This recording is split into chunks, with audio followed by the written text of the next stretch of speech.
Au Gabon, le Comité national de vaccination contre le Covid-19, COPIVAC, a annoncé la mise en place prochaine d'un site web destiné aux personnes vaccinées présentant des effets secondaires. Sur ce site, les personnes vaccinées peuvent signaler toute anomalie et demander une prise en charge ou même bénéficier des conseils médicaux.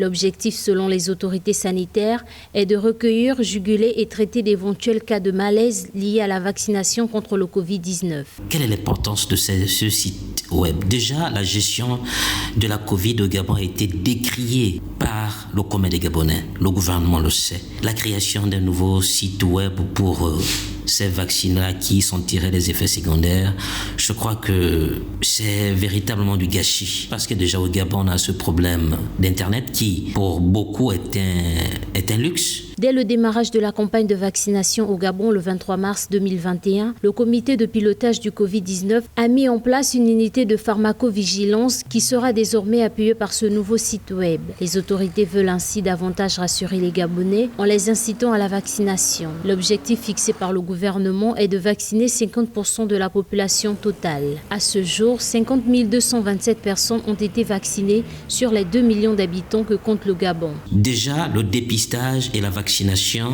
eux-mêmes n'ont pas assez d'engouement. Et la création d'un site, quel engouement aura-t-il ce site? Je crois que le gouvernement oriente ses priorités ailleurs qui ne sont pas l'avantage du peuple gabonais. Toutefois, par rapport à la cible de ce site, les autorités gabonaises ont tenu à rassurer les populations. Aucun effet secondaire majeur n'a été rapporté depuis le démarrage de la campagne nationale de vaccination à travers le pays.